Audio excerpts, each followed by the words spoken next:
Ubri es director general del Museo de África en Tervuren, uno de esos museos, ¿no? que está en el centro de todas las discusiones en esta época de descolonización. Em, lo es solamente desde el año pasado, desde mayo de 2023. Tuvimos la oportunidad además de conocernos porque ya estuvo en Madrid el año pasado en unas jornadas que organizó la Secretaría de Estado de Memoria Democrática, en la que había varias mesas redondas. Una era sobre descolonización de museo.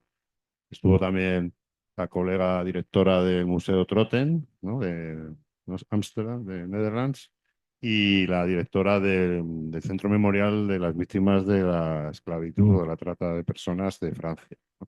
Y ahí pues nos conocimos y ya dije, en cuanto tengamos ocasión, a ver si nos puede visitar en el museo, y la verdad es que estamos muy agradecidos porque sabemos que tiene una agenda muy complicada, lleva anoche y se va esta tarde pronto, ¿no? Pero le agradecemos mucho que haya hecho ese gran esfuerzo por estar aquí. Bart Ubri es licenciado en Historia y Comunicación en la Universidad de Gante y su carrera es la carrera de diplomático, ¿no? Desde 1986, hace casi 40 años, y la verdad es que, pues claro, eso también le ha dado una visión muy privilegiada de las cosas que pasan en el mundo, ¿no? Que lo que están pasando han pasado durante estas décadas. Ha tenido encargos diplomáticos en Oriente Medio, en Europa, en África y en las Naciones Unidas. Y concretamente ha sido embajador de Bélgica en Nairobi, en Kenia, y de la Unión Europea en Kinshasa, República Democrática del Congo, y Bamako, Mali, ¿no?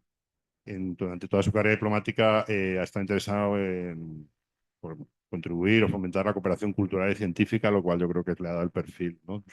Para optar a la plaza de director general del Museo de Temburen. Como bien sabéis, pues está también inmerso en este proceso de reflexión, de repensar. Yo creo que han dado ya pasos muy significativos, ¿no? Y bueno, él me puso una nota, ¿no? Una frase, ¿no? Que intenta sintetizar eso que están haciendo de manera muy sencilla, diciendo que ya no trabaja sobre África, trabaja con África. Pues nada, Bart, muchas gracias.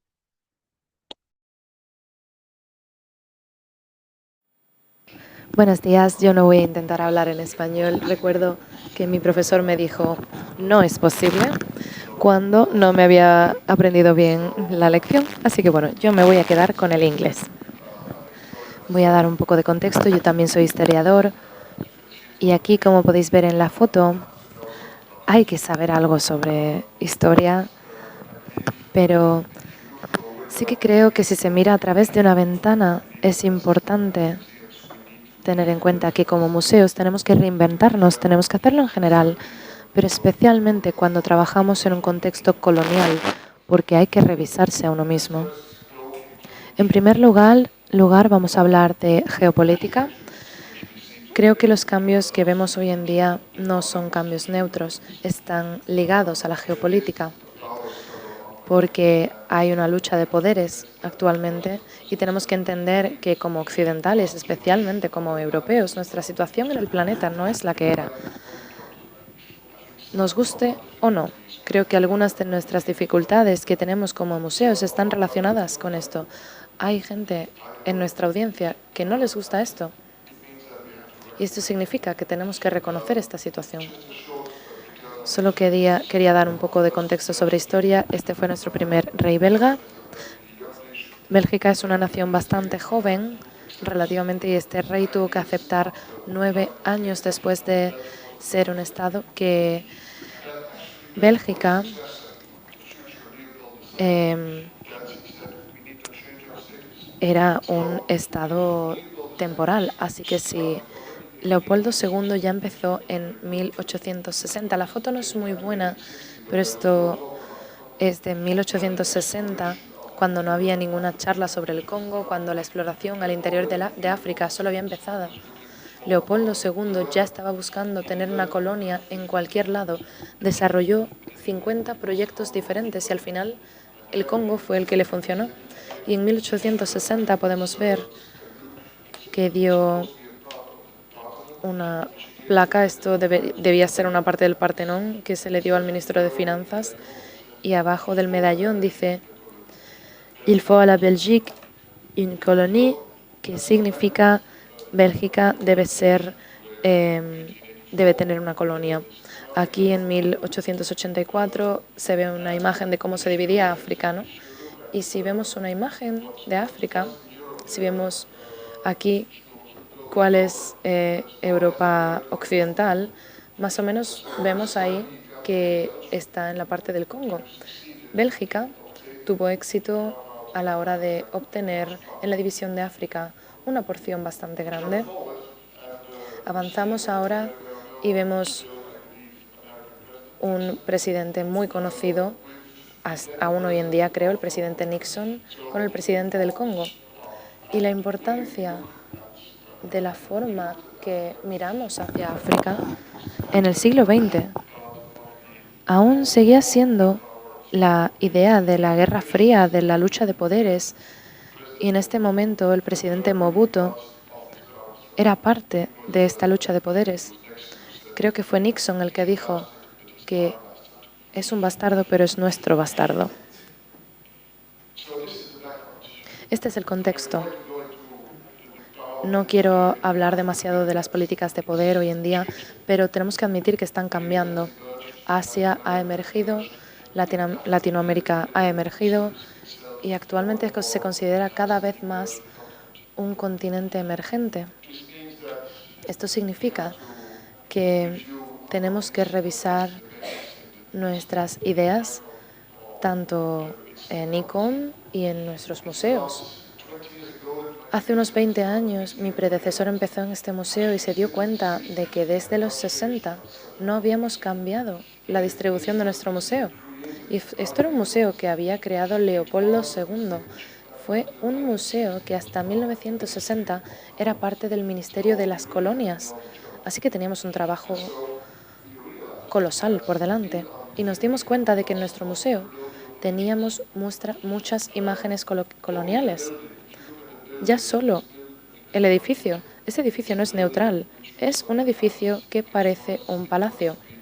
Quiere ser impresionante.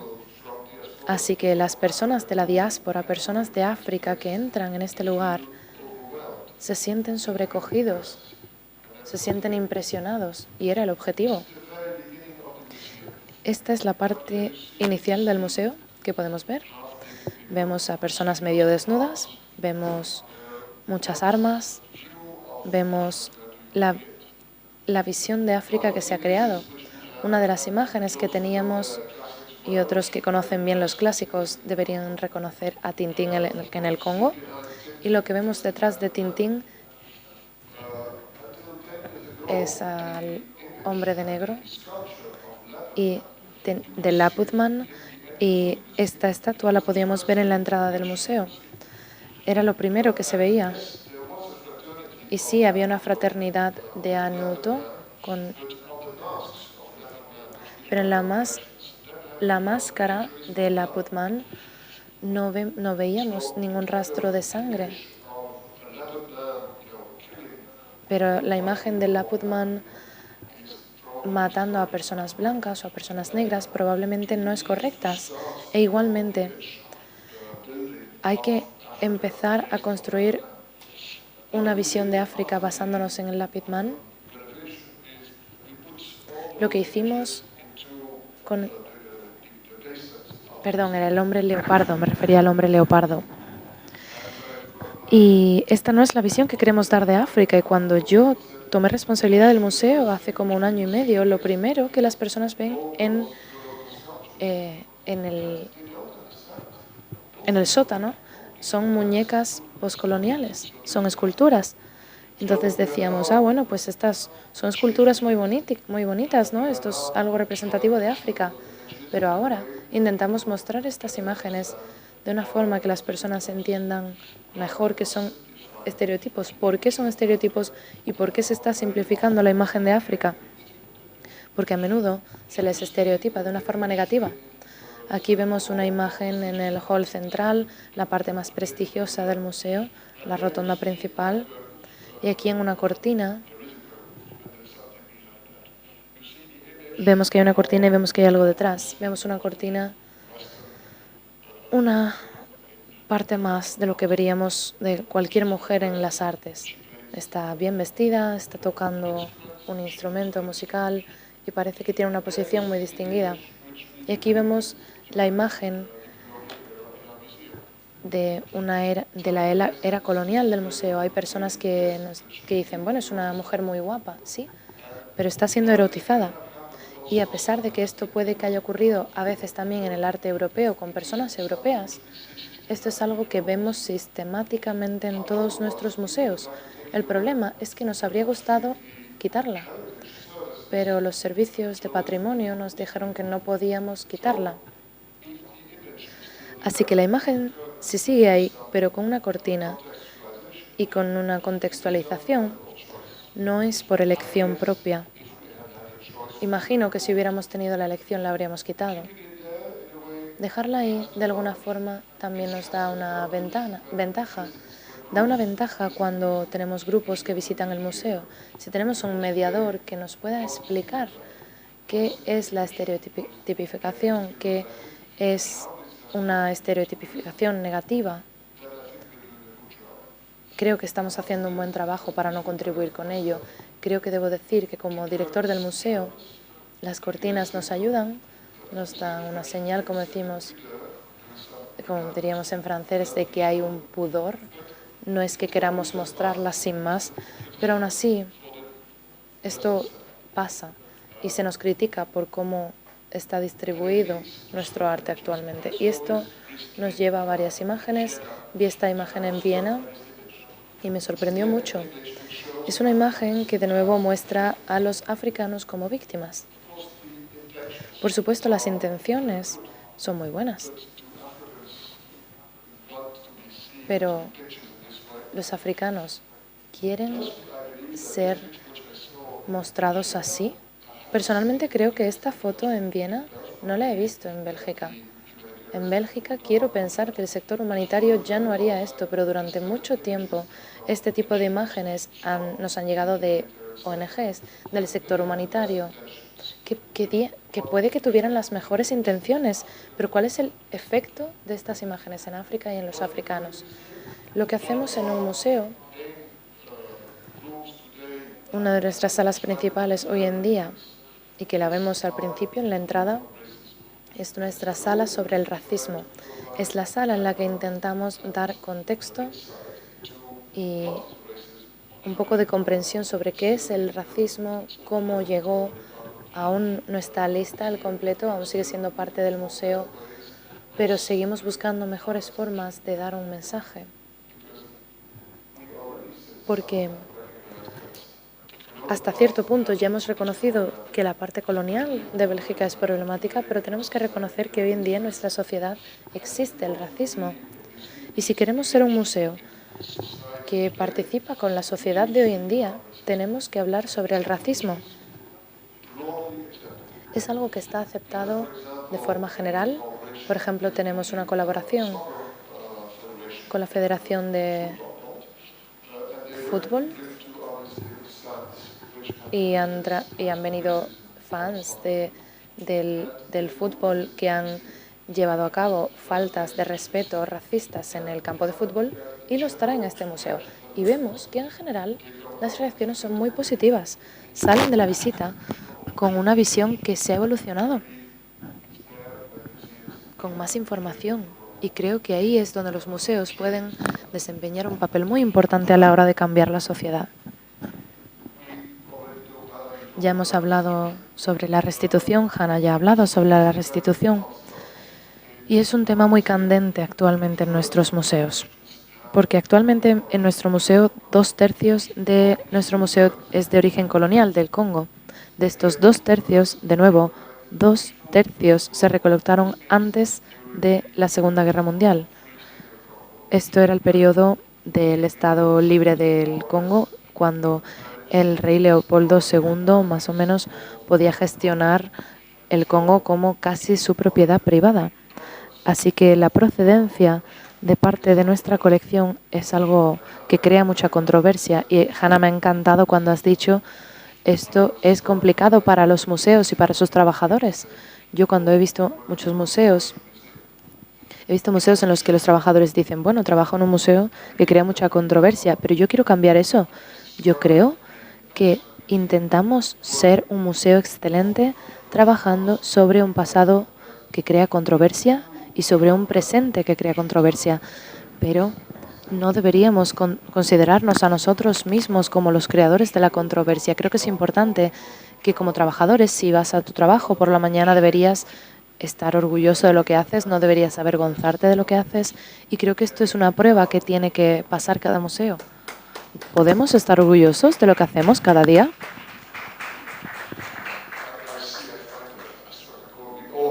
Yo sigo preguntándome eso cada día y todos tenemos este problema. Vuelvo a este hombre. Lo siento, no es que yo esté obsesionado con el señor Mobutu, pero es que era una persona impresionante, a pesar de que era una figura también que creaba mucha controversia. En 1973 hizo una llamada a la restitución. Lo hizo de nuevo en un marco político porque era un hombre de autenticidad. Él quería volver a las raíces de su propio país, de su propia gente, y lo hizo de una forma muy política. Pero la restitución, al menos en Congo, ya era un tema importante, al menos antes. El hombre que veis a la izquierda es un jefe tradicional Nekuko en el Congo Central. Y creo que esto fue antes de 1885, al menos eso sí lo tengo claro, cuando se conquistó el Congo. Y esta conquista se extrajo de allí por un representante de Leopoldo II. ¿Y por qué se coleccionó este objeto? Al menos no puedo demostrarlo, pero yo creo que esto no se sustrajo, o al menos las indicaciones están bastante claras, que esto se extrajo porque esta cultura recolecta todos los poderes de un jefe de un poblado. Y si se clava un clavo en este objeto, se pueden recibir todos los poderes de todo este objeto contra el enemigo. Y a la hora de quitárselo a este jefe tradicional, esto significa que se debilitaba esa comunidad. Consideramos que esto es un ejemplo claro, en primer lugar, de restitución, de pedir una restitución, porque Nekuku, el jefe de este poblado, pidió una restitución, pero sigue en nuestro museo. En 2022 aprobamos una ley, e incluso antes de aprobar esta ley hubo una visita estatal al Congo, y esta máscara se ofreció al presidente Tshisekedi como la parte de la normativa que se iba a aprobar. Aún no teníamos digamos, la aprobación legal, pero era una señal diplomática que decía: queremos avanzar con la restitución. Después de unas semanas vino alguien de la diáspora a verme y me dijo: lo estáis haciendo todo mal, porque este objeto es una copia, no es un original, es algo que habéis producido en el museo, así que habéis dado un objeto falso como restitución. Como museo habéis dado un objeto falso al rey Philip. Se puede pensar que es algo terrible, pero es una historia que se ha extendido en la comunidad de la diáspora del Congo e incluso más allá.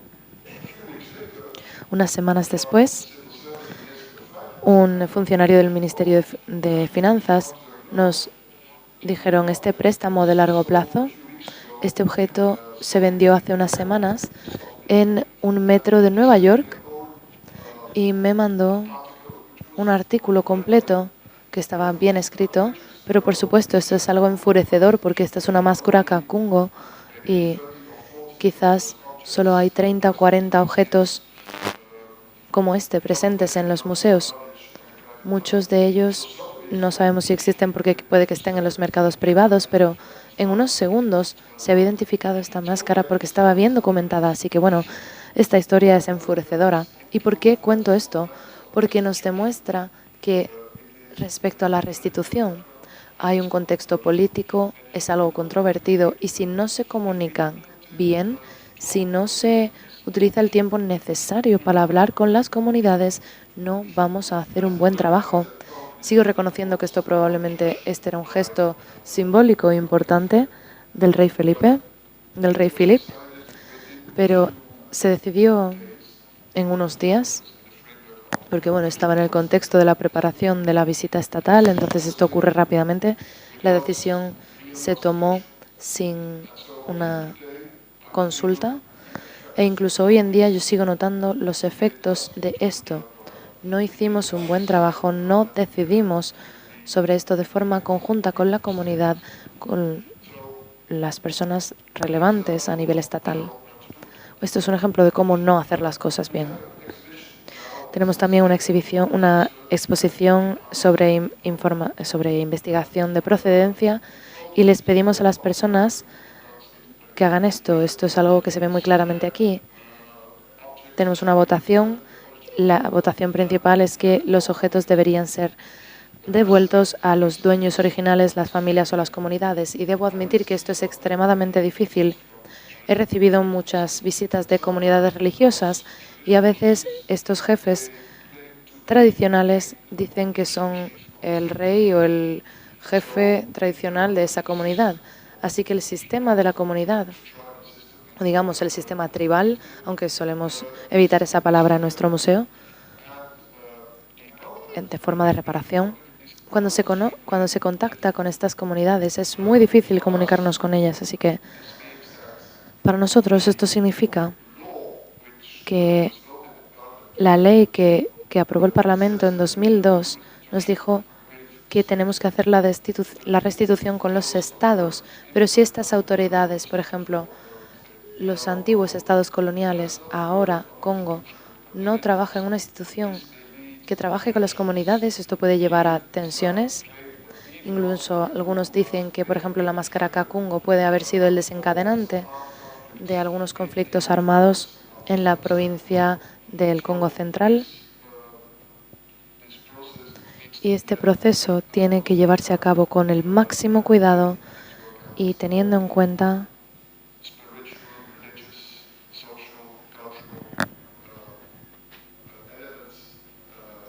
los elementos culturales, sociales, religiosos y espirituales que están presentes en nuestra sociedad.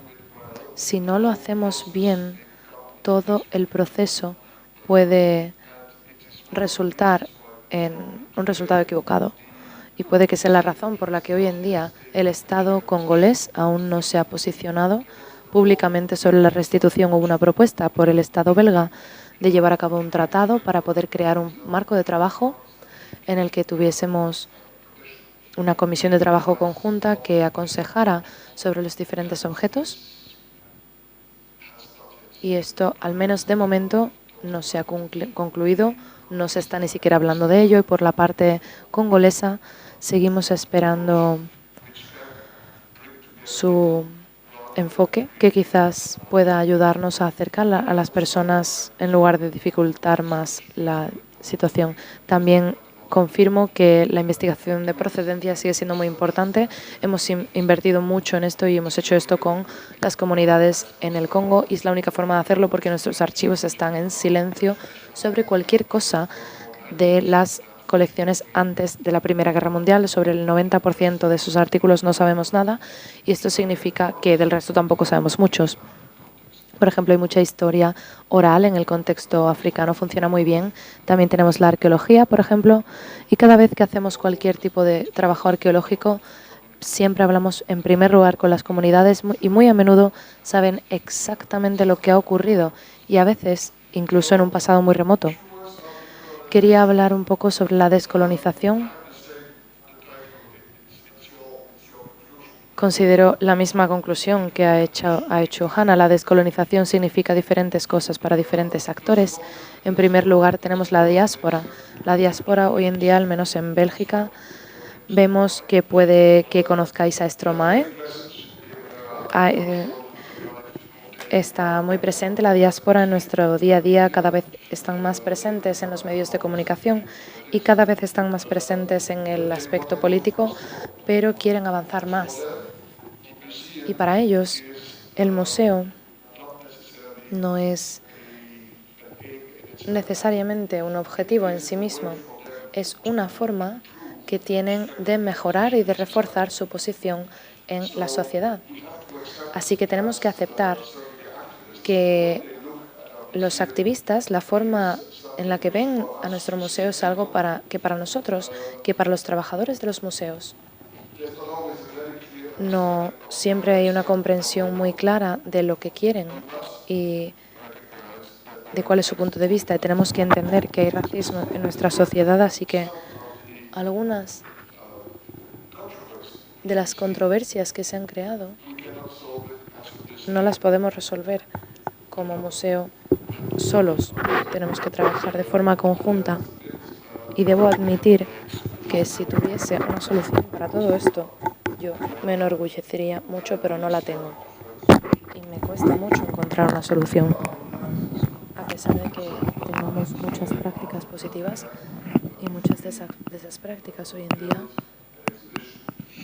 por ejemplo, las hacemos en co-creación, al menos con un curador de África o de la diáspora.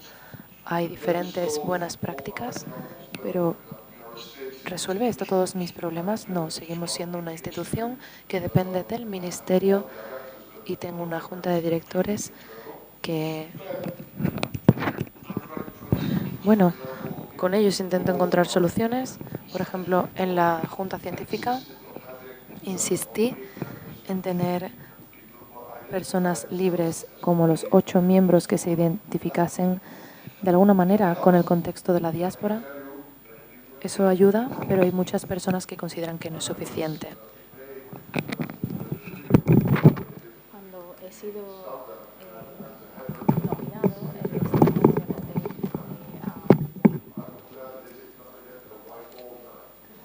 y en ese momento pues me ha hecho mucho placer, la verdad.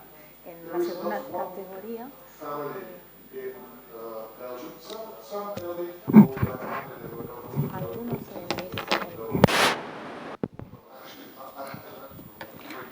algunos algunas personas de mi familia me habían comentado que no había ninguna persona belga que viva desde hace años en Bélgica. Casi todos están relacionados a las colonias. Hasta hace 20 años, muchas personas en Bélgica estaban convencidas de que la colonización hubiese sido algo positivo. Y esta visión pues está mejorando cada día más. Pero para este grupo pues necesitamos un avance lento. Porque obviamente yo entiendo, muchas personas podrían pensar, por ejemplo, pues fue mi padre uno de esos incluidos y involucrados en la colonización, pero era un criminal, entonces pues se podría decir que la visión es personal en ese sentido. Y creo que tenemos una labor muy dura y muy difícil porque muchos de esos mediadores tienen un contexto de diáspora, proceden de esa realidad. Y esto es nuestro desafío principal. La categoría sucesiva, pues la tenemos aquí, los expertos, los científicos. Creo que tenemos un número variado de soluciones. Ya he mencionado anteriormente la co-creación. Pasamos también a un enfoque participativo. Y no puedo afirmar que en cualquier situación, en cualquier contexto se esté llevando a cabo esta co-creación. A veces no es posible. Pero por lo menos creo que este enfoque participativo sí es posible en cualquier realidad, a través del compromiso, obviamente, y obviamente dependiendo de la sociedad civil y de la transparencia. Tenemos un ejemplo de archivos bastante antiguos que contienen muchas fotografías de esa época. Podemos publicarlas, sobre todo en Internet, pues no estoy seguro, porque algunas de esas fotos se sacaron y esas personas no dieron su consentimiento. Entonces, si queremos tener una visión neutral, por ejemplo, de una foto de un paisaje, por ejemplo.